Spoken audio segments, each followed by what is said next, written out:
Welcome, audience. So today we have a very interesting session. So generally, when we cover budget, we generally cover tax-related things and normal things which media covers. But today we have Mr. CA Vipin Agarwal, who has done a lot of research on budgets, and he has been tracking budgets for last 4 decades. And today he will be sharing some of the insights of this year's budget as well as some of the future things which are coming. So welcome, Vipin ji. So Vipin ji, first we will start with a presentation from you, and then we can have Q&A. So audience can share questions on chat, as well as initially I will be asking a few questions from Vipin ji. So Vipin ji, over to you. Thank you so much, Saurabh. Good afternoon to all of you. Thank you very much for joining this webinar. Saurabh has already spoken about, why this budget presentation.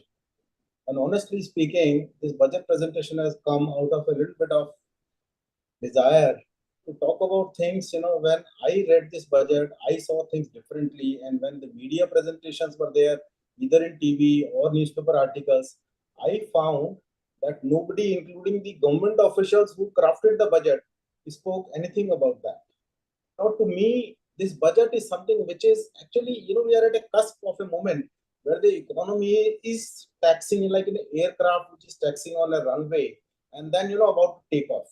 So we are at a cusp which is very different from what we have been witnessing for the last 40 years or 30 years or 20 years for that matter. So what I am talking about is why budget? What is budget? For many people, budget is something which is revolving around. Can I have the slide one, please?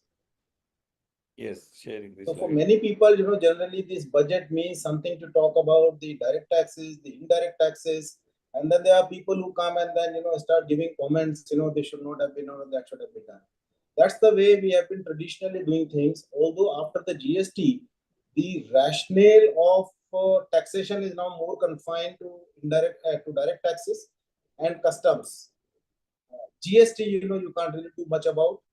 So the momentum has been lost to some extent with respect to taxation also. But then, budget is something which is much bigger than this mere taxation. So this budget, if you really look at things from a different perspective, then to my mind, it becomes the overbearing architecture which can help us sail our business direction, reset our business models, and then actually determine what is going to be the direction in future from which we can actually benefit both in personal terms as well as official terms. Now, let me give you an example what I'm talking about. 2016-2017, there is an announcement which happened in the budget where the government said that they are going to do recapitalization of the banks, because the PSU banks were in very, very bad health. And there is a fund manager who actually took this particular thing and then they actually decided to buy huge volumes of public sector banks, 2 or 3 large public sector banks which were available at a throwaway price, almost near the par value of 20 rupees, 15 rupees. And last year they sold it and they made about 350% profit. Okay. And therefore, the trigger for that really came from their reading the budget in a little different fashion than anybody else would have read. So instead of confining only to what is happening around the taxation, if you really start, seeing the dots and where it is headed and what is it in store for us to do our personal strategy and business strategy, align that, we can actually gain a lot of meaningful insights from that. Next, please. Next one. So without complicating this, previous one. So basically, I am going to use only one term as a part of, connecting me with you with respect to the budget glossary. Is a very, very commonly and oftly used term called fiscal deficit. What is this fiscal deficit? Nothing. It's basically the gap between my receipts and my expenditure, receipts and payments in simple accounting terms. And what is payment? Payment could be on account of revenue or could be on account of capital. And whatever is the gap, that is something which is called the fiscal deficit, for which we need to do borrowing from the RBI or banks or public or whatever. so that we can bridge this particular gap. Now, what is that which is different now and what is that which is different earlier? And what does it mean? What is the implication of this?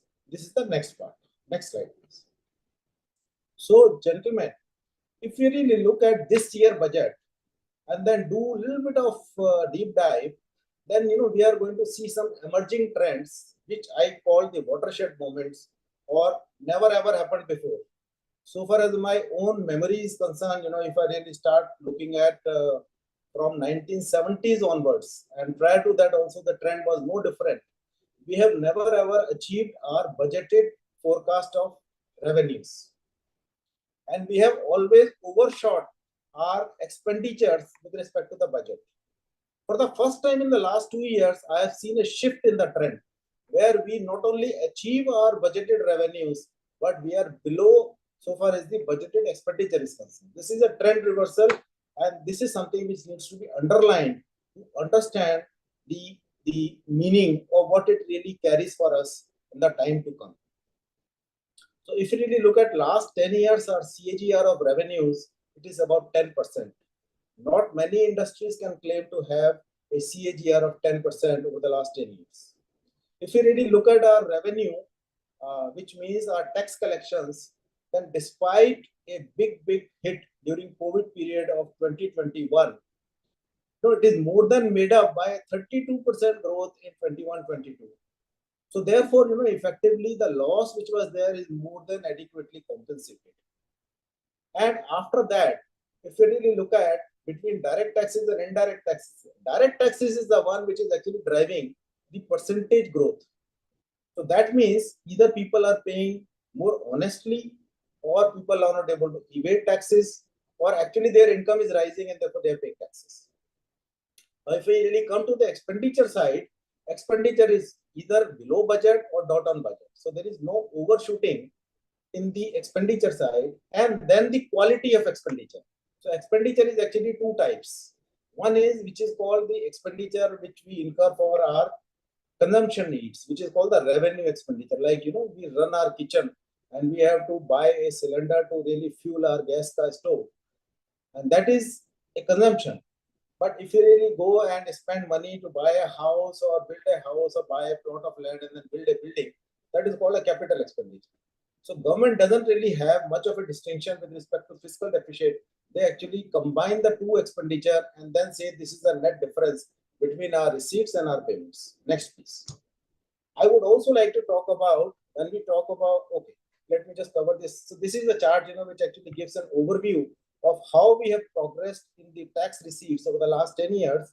And if you look at the green color and the yellow color is the direct taxes, green color is the indirect taxes.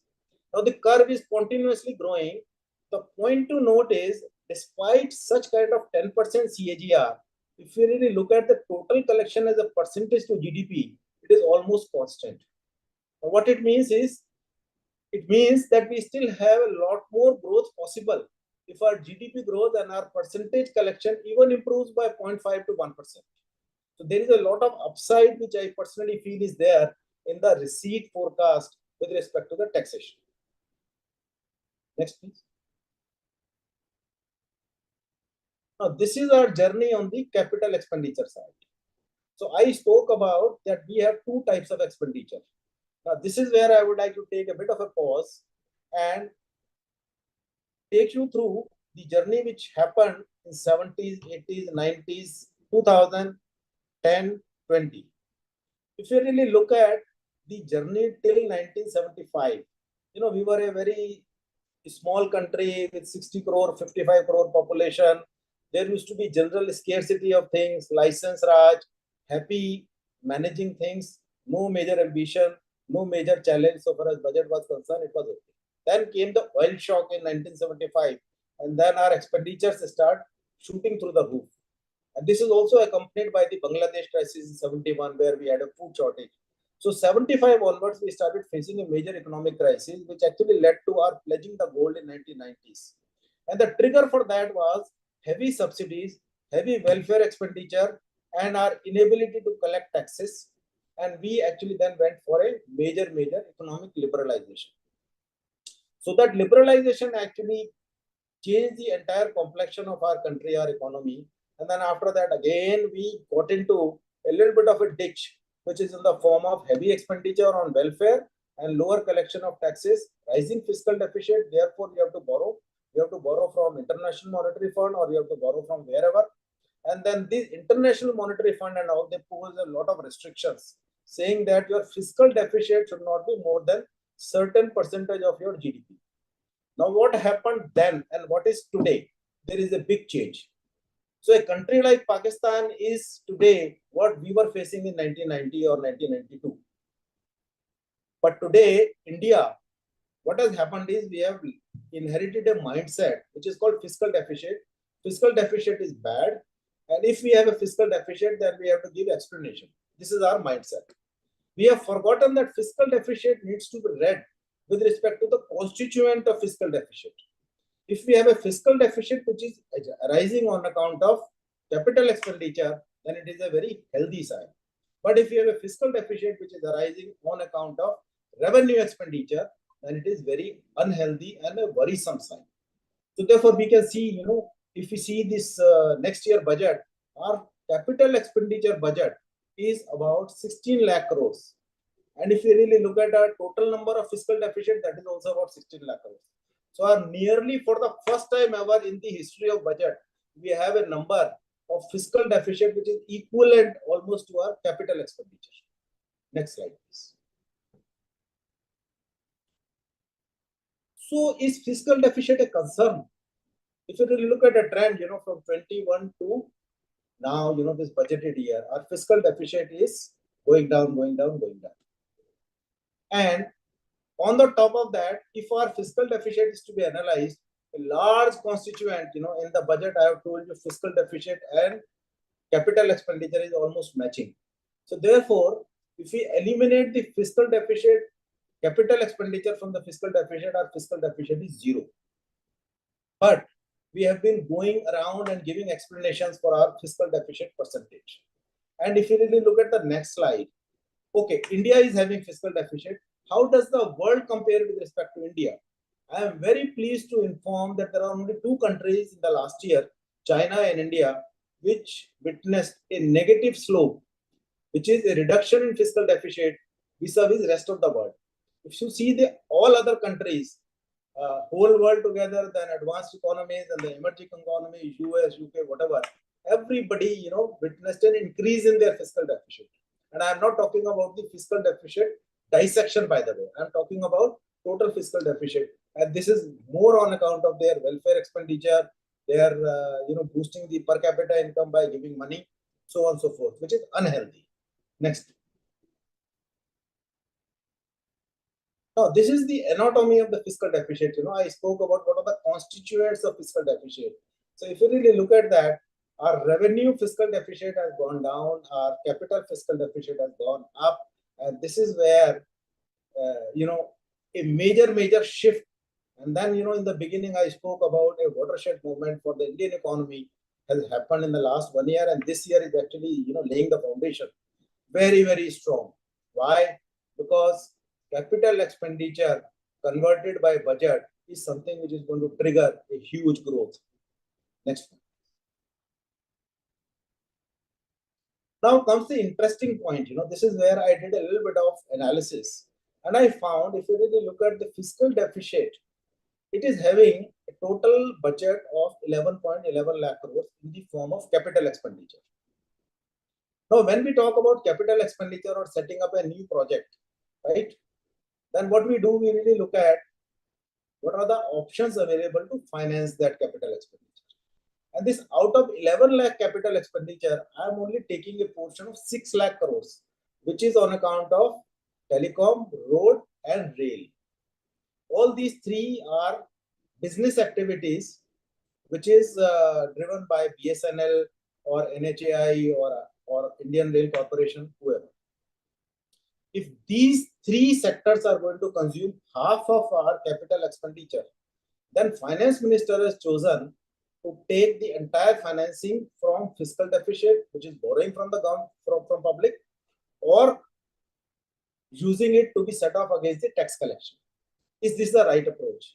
Was there any alternative choice available? Answer is yes. The finance minister had a choice to ask BSNL that I am going to infuse, you require about 85,000 crores. I am going to give you 40,000 crores, 40,000 crores, please go and tap the capital market and take it. If we were to do that kind of a model that we choose a debt equity of 1:1, then 6 lakh crores will come down by 3 lakh crores. Resultantly, our fiscal deficit would be 13 lakh crores.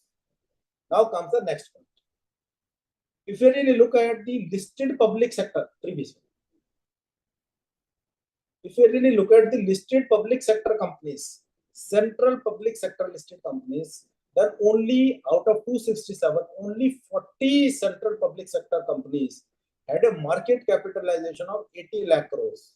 If finance minister would have chosen to even disinvest or liquidate 5% or a 10%, they could have generated another 8 lakh crores or 4 lakh crores, which means our fiscal deficit by using either of the option or a combined option could have possibly come down by 10 lakh crores, 7 lakh crores, whatever is the number, it is our guess. Therefore, what it means, next point. Next slide, please.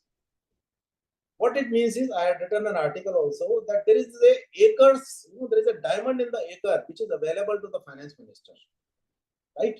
And there is no need for us to be apologetic on the public media that we are having a fiscal deficit and now we are going to work towards bringing it down. If we have already plugged the anatomy of our fiscal deficit by taking care of our revenue expenditure from our revenue income, then what really remains is capital expenditure. And if we part finance the capital expenditure also from taxes, then we have the world available to us to touch the sky. Now here the point is, we had a major breakthrough in terms of turnaround of public sector companies. By the way, the capital expenditure which we incur is also used as an investment by central government in the public sector companies. Therefore, if you really look at the total capital employed which stood in central public sector undertakings is somewhere in the range of about 30 lakh crores. And the total turnover of this public sector company is about 38 lakh crores. And the unlisted companies are nearly 200 plus.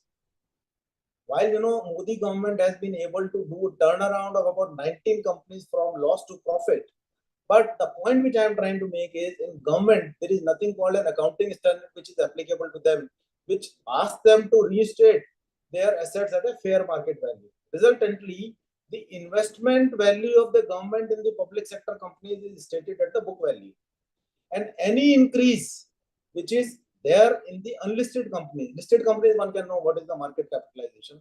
If there is any increase in the valuation of unlisted companies, we have to do a guesswork. And my guesswork tells me that we have nearly about 230 lakh crores as the valuation gain on account of investment in public sector companies. And this is something which is enough for us to retire our entire debt, which is enough for us to make our fiscal deficit zero, which is enough for us to be called as a developed, advanced, rich economy. Okay. Now, this is the elbow room available to the finance minister. Next, please. Now, if you really do high capital expenditure, what does it mean? It is actually a trajectory to growth. And capital expenditure in India, we have been having a challenge, or we have been accused of having a lower capital productivity ratio. Our capital productivity ratio, as per statistical numbers, has been less than 3, 2.5, 2.6. In other countries, it is up to 5, 6 also. But even if I take a number which is very lower, modest, say 2 only or 1.5 only, on a capital expenditure of 15 lakh crores, we can expect a GDP increase of about 30 lakh crores in the next 3 years' time, 2 years' time, 4 years' time. And BSNL, if I talk about, the combined 3-year capital expenditure in BSNL alone is about 2 lakh crores. So if tomorrow government were to really go for listing of BSNL, there could be unleashing and unlocking of huge wealth. Okay. So therefore, this capital expenditure in the last 2 years particularly, and this year, is something which is record breaking, is going to mean huge trigger to growth. From where the growth is going to come, what are the opportunities available, that is where a matter of micro research comes. But I'll give you a small pointer. Once again, this is not related to capital expenditure, but to reading the budget. I was actually doing the little bit of, where is the money going, which we are paying to the government, and we keep criticizing the government. They don't really use the money of taxpayers pretty well. This year, Ministry of Home has allocated about 1,23,000 crores for police services, and the usual budget has been about 30,000 crores, which is 4 times increase this year in the budget. And therefore, we can be rest assured there is going to be something major happening with respect to reforms, rationalization, transformation of our police forces. Now, this could mean drone security, this could mean IT sector getting a lot of benefit, artificial intelligence, CCTV. I don't know the breakup, but I'm only pointing that budget is something which is not only confined to reading how much of long-term capital gain tax has gone up, and therefore we should go and make a dharna pradarsan out of that. Budget actually offers a huge amount of insights other than what we have been accustomed, or the media is accustomed of talking about. Thank you, sir. Next slide.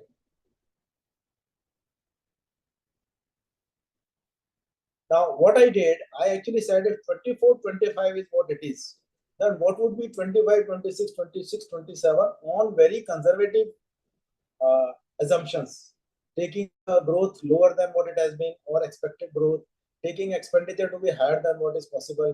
You can't do capital expenditure on a higher side after doing so much of cumulative expenditure. So toning that down also.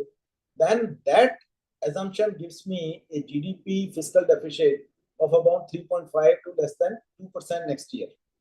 And the actual likely numbers for current year, to my opinion, is going to be better than what is budgeted. Why?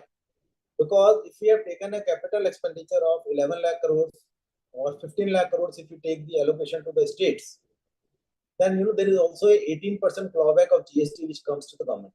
Now this is not netted off. So therefore, there is an obvious room available for you to say that you are going to do better than your projected collection in taxes.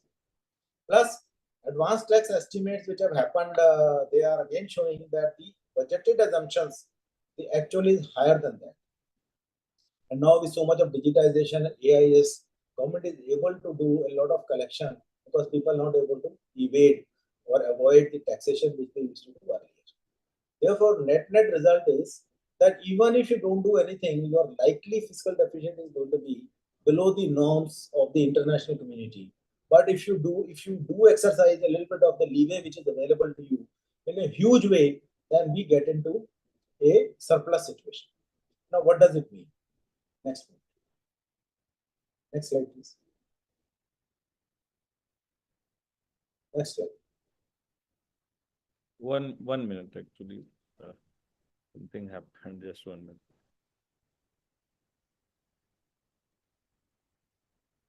See, if fiscal deficit goes away, which in my opinion has already gone away, it is only the optical reading which is showing us the fiscal deficit, but otherwise, to my mind, I don't count it. If I were sitting in IMF, then I would say this country is something which is progressing in a very different trajectory. And it is not like any other developing country where you have to reach fiscal deficit, rather you have to see the construct of fiscal deficit. So one thing is very clear, that our country economic rating is bound to go up. Our currency is bound to show economic strength. The moment our rupee value goes up, our imports value should really come down, and that should really increase our GDP growth. Our government is in a position, by the way, let me give you, I haven't really spoken about the numbers because I didn't want to make it too complicated with the numbers. If you really look at the external debt side, we have had a reduction in external debt. And it is only the internal debt, which is really compensating this. So just previous one, please. Previous one. So therefore, if fiscal deficit really goes away, then, there is a negative side also. And the negative side is that this world is not going to really accept India becoming an economic power. And now, what happens? People generally say, oh, deficit hai, theek hai, achhi baat. Let them remain in a deficit world. The moment we declare that we are not having a deficit, then it becomes, the agony of a rich person, which is called embarrassed rich. When you are rich and you still face embarrassment, that is the kind of risk we face. And the next risk is, if we really get into a surplus situation and government exercises the leeway which is available to it, which to my mind they would, then there is a crisis which we have in store on the banking side. Now, what does it mean? Next slide, please. So, if we really say that we are going to not borrow as a central government, we are not going to borrow, rather we are going to repay, then what happens? The public sector banks, which remain hugely dependent on the borrowing program of governments, they would find it difficult to find alternative means to deploy the repayments and also no new borrowing. So this is one risk which I feel is there on the health of banking industry. Now, what is that, which is in store from this budget for us? To my mind, people who are actually thinking of making a fixed deposit, then without any delay, without any blink of an eye, please do it today, because rate cut is imminent. Any day, any time, a 50 basis point rate cut is going to be announced. And my forecast is we are going to see a rate cut of about 100 basis point over a period of 12 months.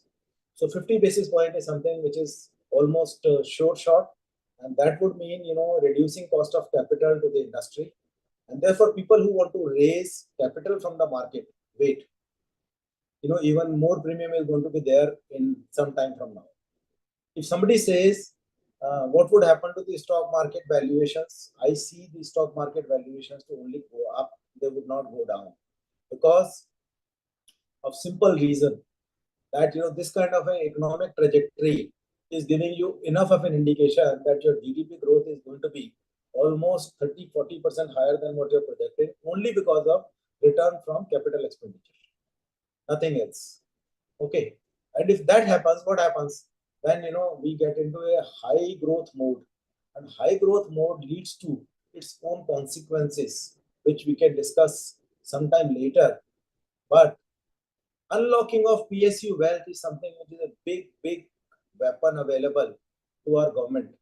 And that is when, as and when, this is exercised, we are going to see a reverse problem, the problem of managing the liquidity in surplus. Thank you so much. Thank you for your patient hearing. Now I am open for personal interaction.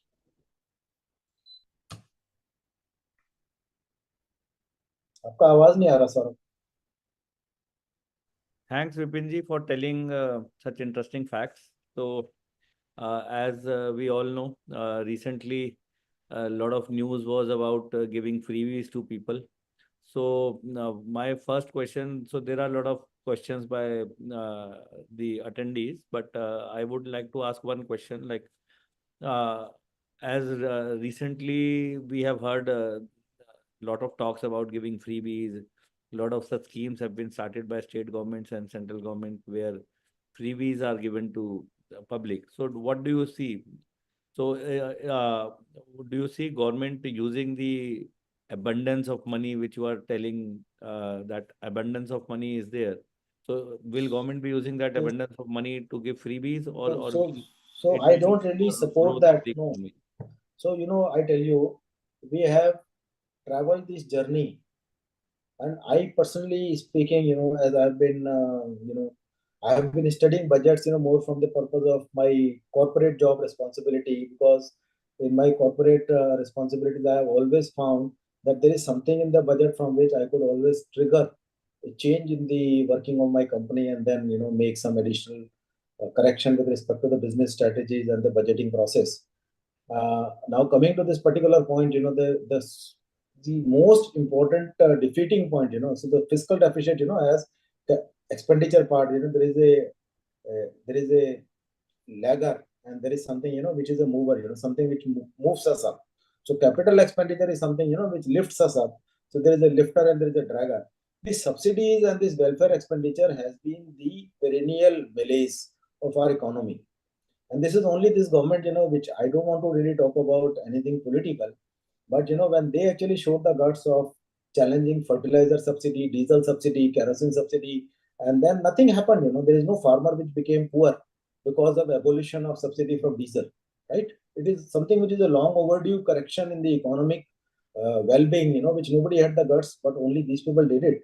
We have seen so much. So it's not that, so it's not that, something has happened just by on its own. It is a very difficult maneuvering which has happened from the side of the government. They have really struggled hard to bring us to this level. If tomorrow we start, offering free bijli, free pani, and buying votes, that is something which is a dangerous sign. With great difficulty, what happens? If you really look at the number of the states, even they are showing a positive sign. I haven't spoken about that. Earlier, what used to happen? Central is showing some kind of a weakness, state is showing a bigger weakness. And therefore, the resultant combined impact used to be even much more worse than what we used to see. Now, states are also on a positive trajectory, to be very honest. And even states like Bihar, if you really look at their historical GDP growth ratios and now where they are, there is a change, there is a trend shift. And whenever there is a trend shift, it actually leads to something which is called a breakthrough, which we don't anticipate today, which we don't realize today, but suddenly it comes. Feel that we are on a very high growth path in the coming decade. Yes. Okay, so there is a very interesting question which is related to what we were discussing. So Mr. Veera Kumaran is asking, what is your opinion about disproportionate allocation of funds to the state governments? I don't think there is a disproportionate allocation to state government. This is something which is as per the constitutional formula. Okay, so far as the taxation and so far as the distribution of all this is concerned. And if state governments are also undertaking capital expenditure, then you do charity or I do charity. Ultimately, benefit is going to be to the public only. It doesn't matter. Okay. So state and center are only administering agency. Money belongs to the country, and it doesn't really matter. Okay, there is a interesting question by Mr. Kunjathur. Why is rupee not appreciating? See, it is like this. You had State Bank which was lying at 400 rupees, 500 rupees, and people used to say, why is State Bank not appreciating? Right? And when State Bank has appreciated double, people are saying why it is not costing 1,000 rupees. Okay, so everything has its own timing, its own dynamics, and there are also people, like Hindenburg, they do short selling, and they actually try to do artificial suppression of the market. So this is market forces which are responsible, and to some extent our government is responsible because we are actually being, very apologetic. Oh yes, we have room to cover, we have deficit. But nobody is talking about, boss, we haven't even accounted for your unaccounted wealth. Okay. So there is a very interesting question from Mr. M. Mahadevan. Is the interference of international agencies in how we manage our budget real or political? So basically what he wants to ask is there any interference from international agencies? Well, I can't answer because I only read the budget documents which are published. Whether they are published because of interference or they are actually having a spontaneity of planning and everything, I don't know.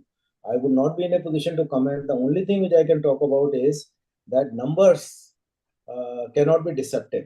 Statements can be. Okay. Now, if we are going to spend 3 lakh crore, 6 lakh crores on telecom, road, and rail, then this is something which is going to be visible to each one of us. Okay, and there is another question. It's a very interesting question. Just 1 minute. Yes, so there is a question that do you think that merging of railway budget with general budget has impacted the growth in capex of railways? No, it is basically, you have Bible, 2 testaments, New Testament, Old Testament. You read them together, you read them separate. Bible remains Bible. Okay. So you don't think there is a difference? So there is another question which has come just now. By the way, railway budget is available.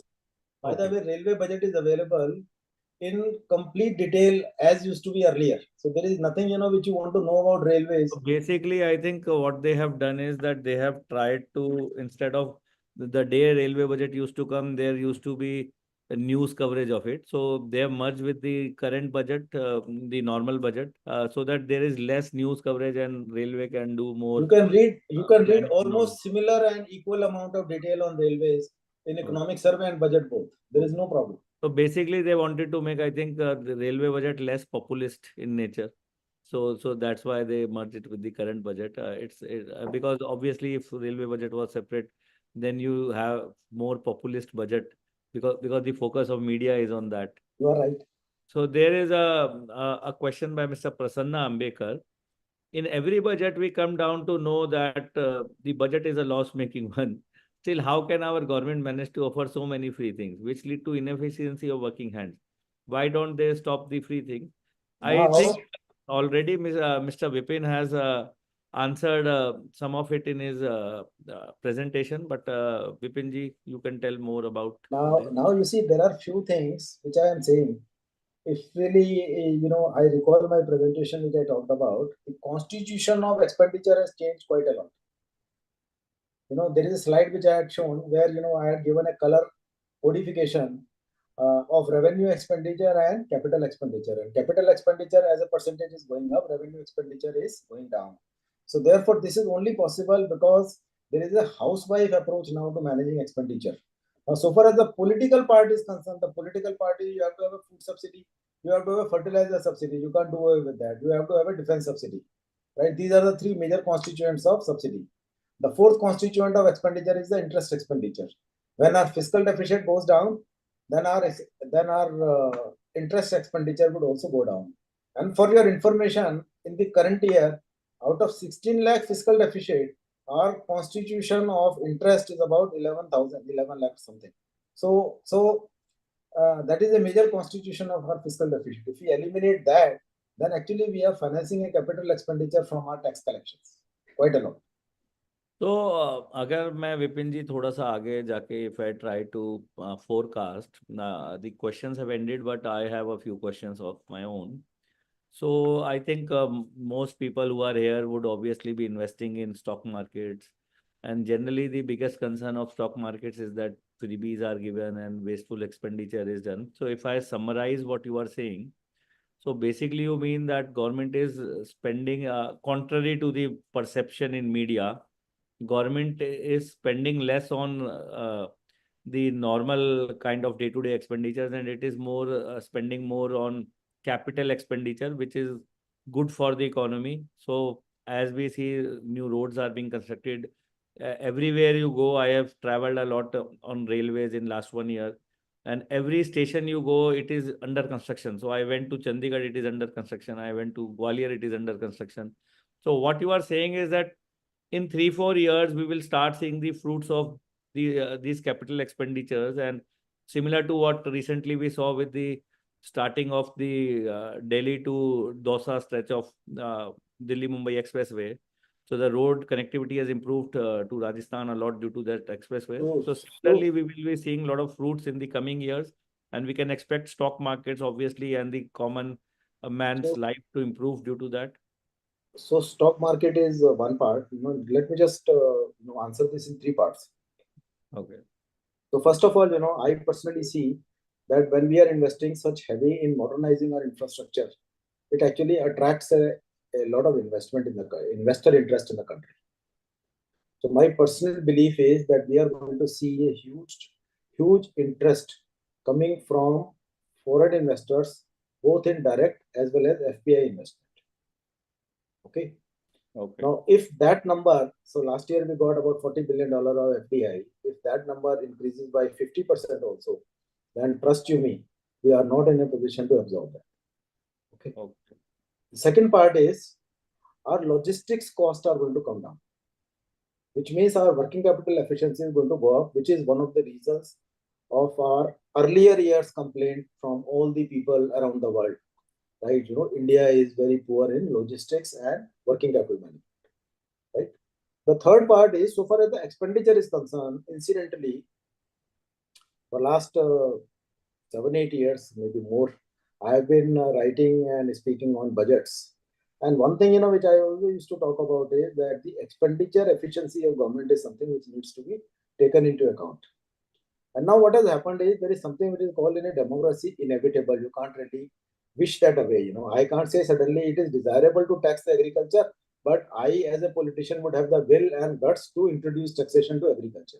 Similarly, it would be very difficult for us to presume that we are going to see food subsidy going away or fertilizer subsidy going away. But what has happened is, if you really look at it, fertilizer subsidy in the last 5 years, see the percentage increase. Food subsidy in the last 5 years, see the percentage increase. Incidentally, in the last 2 years, they are almost static. Okay. And the third part really is that the expenditure with respect to ministerial allocations has also become better, which was not the case earlier. Right? So if Home Ministry is going to spend, now let me give you one more insight. You know, Ministry of Finance is incurring a huge amount of capital expenditure. You would ask me why. They are actually improving their digital infrastructure. And therefore, the IT sophistication which we have today is going to undergo a major revamp even further.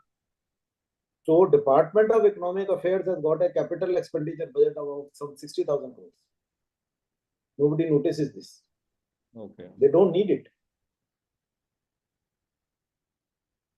So, Vipinji, I was discussing with you offline, and you were telling me that there has been a big increase in expenditure on the capex side in Home Ministry. So that I think was a very interesting statistic. That is not capex, that is revenue expenditure. Oh, no, you were telling that a lot of police reforms related expenditure is being done. When I saw that, you know, there is a huge allocation to police, what does it mean, you know? And by natural assumption, you know, this is something where the government is going to make some big reforms. Obviously, otherwise, why would they do 3 times, 4 times allocation? Okay. So broadly, Vipin ji, अगर मैं बात करूं तो like are we going into a Goldilocks kind of a scenario where like everything will be relatively rosy? I understand there will be few things, obviously, when the equilibrium changes, like you are telling that the central bank PSUs, central government bank PSUs will obviously find it difficult. But in general, I would say it will be a very Goldilocks rosy scenario. Goldilocks, no. You know, there is always a price to growth. There is always a cost to growth. There is always a word of caution. The word of caution here is that land availability in India is the lowest per capita land availability in the world. We are land-starved country. Now, when you are going to have a lot more capital infusion in the country, then what would happen? The incumbent players would have an go up further, because setting up new enterprises from greenfield is going to be a challenge, and that is where, you know, we are going to face a bit of difficulty in that economic viability, would that be equal to what it should be or what it is not. That is one. Number two is, I personally feel that real estate sector should really witness some further jump, right? Because personal disposable income of individuals is going to go up. Why? Because wages, the salaries, they are going to witness some kind of a hike. So new employment may happen, may not happen, but existing employment wages definitely will go up. So therefore, higher disposable income will be there. And third thing is reduction in tax rates, because this is a very issue these days. People are saying Nirmala ma'am doesn't reduce the tax rates, and third thing is, you know, this finance minister, this finance minister has actually, to my mind, as I have observed and analyzed from readings and numbers, has, you know, a bit of a housewife approach, right? Where, you know, the housewife tendency is that if 100 rupees is asked by a husband, then she would say, I don't have money, you know, where is this? I don't have, you know, please. So if 100 rupees is asked, she will do 20, because there is always a mindset of a scarcity, right? Now, you have enough legroom to think big, take bold bets, cut taxes, and then witness growth from the taxes. This is where, you know, I find there is a bit of a missing mindset. But now a stage has come where even if they take a modest risk, which is long overdue, right, then we can actually see a catalyst to growth. So basically what you are saying is that if public pressure is there, like we see on social media currently against increase in taxes, so government has enough economic legroom to reduce the taxes. I understand they may have their intention or not. Obviously, that depends on political compulsions as well as decisions by Prime Minister and Finance Minister. But economically, you feel that they have enough legroom to reduce taxes now. Not only that, you know, let me give you a data. People who have reported income of 10 lakhs and less, the total contribution to total direct taxes is something which is minuscule, matlab decimals mein. So I Tomorrow, think then obviously I think as far as a CA, I can also understand that mainly people want rebates for earnings till 10 lakhs or maximum 15 lakhs. And I was also seeing recently a statistic that there are 19 people who pay who get salaries of more than 100 crores in India. There are like I think around a lakh of people who get salaries of more than 1 crore in India. I think obviously for them the taxation is still there, but people want rebate at the lower end of the spectrum, 10 lakhs, 15 lakhs a year kind of a income range. And obviously I think even the in the higher range, if government can rationalize a little bit, the current taxes are I think around 40% after surcharge. If they can reduce it to maybe 35% as a flat rate, I think that would obviously be good. surcharge should be abolished without even Instead basic. of surcharge, we can have a maximum rate of 35. It will make calculations and thinking about taxation easier. We have a lot of education surcharge, this, that, a lot of things which complicate Unnecessary for the end complication. user. But there is a political trick in surcharge Huh. and cess. The political trick is they don't share this revenue with the states. So therefore, Okay. they actually want to technically keep it with them. They would not abolish this. Okay. So you are saying the surcharges are not shared with the states. So that is the Yes, reason for that. surcharges and cesses are not shared with the states. So Okay. therefore, it actually suits them in a clever fashion to show up their revenue. So I think this is a very interesting thing which I have learned from you today. Because I used to think as a CA also, like obviously as a non-practicing CA, I find it very difficult to remember किस चीज का क्या surcharge है. So how can a normal human being remember it? And now I know the reason why they don't No, remove no, surcharge. they are very clever. When they go to the international community, they say our tax rate is this, which is without surcharge. So They therefore, will you say that not we are the accept. lowest, Uh, right? And then surcharge actually goes to their pocket. So there is always, a tactfulness. they will not reduce. Okay, now I understand. So there is another question by Mr. Veera Kumaran. So government is not only for the rich, serving poor should be the primary mission. I think this is more like a comment, not a question. Mr. Neeraj Srivastava asked one question. One of the important gaps identified and agreed to by experts is making radical improvements in the education system in India. Why then the allocation of education remains to be low by successive governments? इस पे I would like I am an edtech entrepreneur, तो थोड़ा सा budget से हटके भी I would like to comment. So what I have realized is that India में education sector obviously has issues relating to investment, but it is more of, I think, if you go to villages as a edtech entrepreneur, I have been to villages. The quality of teachers there is quite pathetic. Interestingly, my son who studies in one of the best schools in Delhi, the teacher there, teachers there get less amount of money than the teachers in villages. So a teacher in Bihar in a village is getting more salary than a private teacher is getting in Delhi, Mumbai, or Pune. So that is the reality. So I think it is also like it is also about wastage of expenditure or not inefficiency of expenditure in education, and not only the issue is about having less expenditure in education sector. So Vipin ji, you can tell from a budget point of view and finance point of I view, think but I totally I feel agree. there is a I lot of totally inefficiency in the education sector. No, That's no, no. why the education I outcomes are can't not agree good. more. I can't agree more. We actually talk about the demographic dividend, and I don't agree with demographic dividend. I actually find we have a demographic liability because the constitution of our demographic is very poor, right? Hmm. So if you ask me, the kind of boldness which we have shown on railroad and telecom again, I have my own views. I didn't discuss in this. That should we really spend so much on BSNL, which anyway, I find is a bit of a hopeless cow, right? But anyway, having done this, I'm sure you would do something to get out of it. But education is one sector where I find that we should really get out of this mode that we have to have struggle to get education. We need to become disqualified after scoring 95%. We need to be rejected by IIT because we have a reservation system. I find that we should give reservation free education of the highest quality to the entire potential youth of this country. Okay. And for that matter, make bold allocations. Okay, so there is another interesting question. Health sector budget allocation uh, has not increased. Why? Well, the budget allocation is something which also, like, you have in general society who is asking. So the more powerful minister is able to, find his way. And ministerial demands are made. And then after that, there is a chopping and cutting.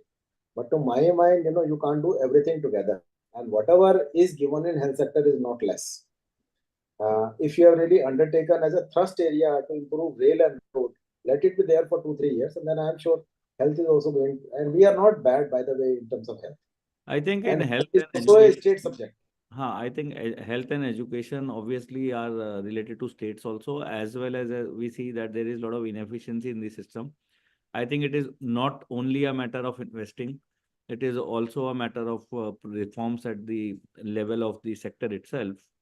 Last question I would like to ask Vipinji is that there is a question by Mr. Sekar Devraj.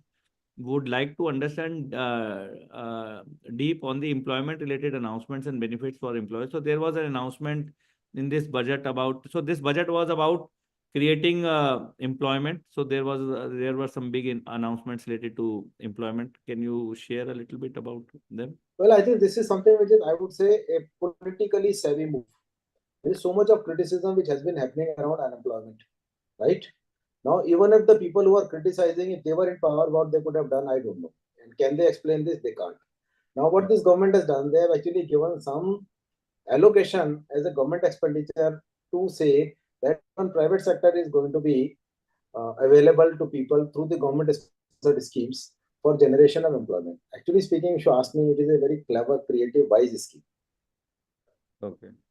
So it was nice. It was nice talking to Mr. Vipin Agarwal. I learned personally quite a lot from him, and some of the things which obviously were I was very curious on. For example, why there are surcharges, and some of the other things you have covered in a very deep way. And I think मेरा जो takeaway है, what takeaway I am having from your talk is that India is entering a new era where earlier we used to have budget deficits, and what is happening in Pakistan obviously happened in 1990s in India, and we were always in a scarcity mindset. So I read a book called Abundance a few years ago. I think somehow India is entering that abundance age. So some of the freebies जो अभी recently my son who is in school was asking पापा इतने सारे freebies देते रहते हैं, India कैसे growth करेगा? I think the freebies government can afford to give freebies right now because they are in a relatively good situation. So I feel obviously there is a lot of rising gap between rich and poor, so freebies will increase only. I don't think they will decrease. There is a big demand from madam that please reduce the taxes. So in social media a lot of people are asking that. As per Vipinji, I think because government has scope for decreasing, I hope within 1 or 2 years, we have some reduction in taxes for the middle class. Even for the rich class, I would say that because they spend a lot of money on uh, growth. So ideally, they should have more sections relating to reinvestment for growth instead of just plain vanilla taxing. So they should give some rebates for entrepreneurs, for startups, etc. I think those things now government can afford as per analysis of Vipinji. So overall, I feel we will see quite a fast growth for Indian economy in the coming years. And thank you, Vipinji, for giving us such a good insight into the details of budgets, and looking forward to having more sessions with you in the longer term. Especially I new this in the coming budget in February, new income tax code will be coming.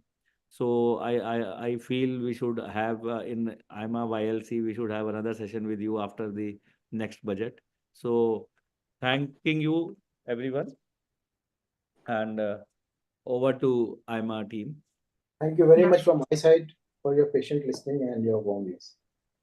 Thank you everyone for joining the session today. Have a great day.